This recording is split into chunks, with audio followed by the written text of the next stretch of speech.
Welcome to the We Are Storytellers Daily Directional Podcast.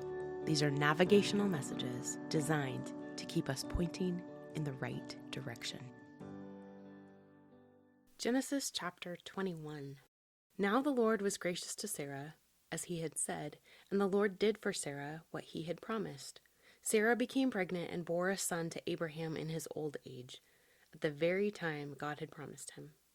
Abraham gave the name Isaac to the son Sarah bore him. When his son Isaac was 8 days old, Abraham circumcised him, as God commanded him. Abraham was 100 years old when his son Isaac was born to him. Sarah said, "God has brought me laughter, and everyone who hears about this will laugh with me." And she added, "Who would have said to Abraham that Sarah would nurse children? Yet I have borne him a son in his old age." The child grew and was weaned, and on the day Isaac was weaned, Abraham held a great feast. But Sarah saw the son whom Hagar the Egyptian had borne to Abraham was mocking. And she said to Abraham, "Get rid of that slave woman and her son, for that woman's son will never share in the inheritance with my son Isaac." The matter distressed Abraham greatly, because it concerned his son. But God said to him, "Do not be so distressed about the boy and your slave woman. Listen to whatever Sarah tells you, because it is through Isaac that your offspring will be reckoned. I will make the son of the slave into a nation also, because he is your offspring." Early the next morning, Abraham took some food and a skin of water and gave them to Hagar. He set them on her shoulders and then sent her off with the boy. She went on her way and wandered in the desert of Beersheba. When the water in the skin was gone, she put the boy under one of the bushes. Then she went off and sat down about a bow shot away, for she thought, "I cannot watch the boy die." And as she sat there, she began to sob. God heard the boy crying, and the angel of God called to Hagar from heaven and said to her, "What is the matter, Hagar? Do not be afraid. God has heard the boy's crying as he lies there. Lift the boy up and take him by the hand, for I will make him into a great nation." Then God opened her eyes, and she saw a well of water. So she went and filled the skin with water and gave the boy a drink. God was with the boy as he grew up. He lived in the desert and became an archer. While he was living in the desert of Paran, his mother got a wife for him from Egypt. At that time Abimelech and Phicol, the commander of his forces, said to Abraham, "God is with you in everything you do. Now swear to me here before God that you will not deal falsely with me or my children or my descendants. Show to me and the country where you now reside as a foreigner the same kindness I have shown to you." Abraham said, "I swear it." Then Abraham complained to Abimelech about a well of water that Abimelech's servants had seized.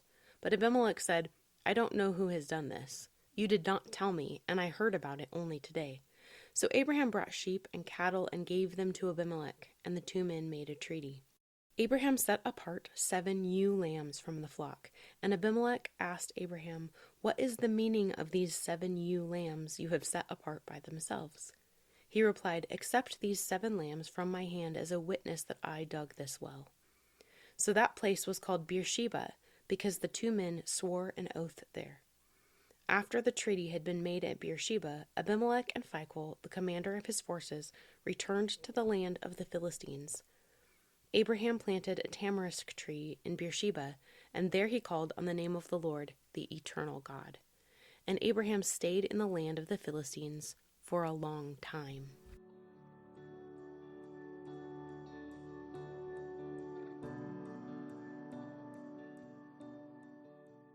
Thanks for sticking with me this week. Here are today's questions. Number 1, who was born as the answer to God's promise to Abraham?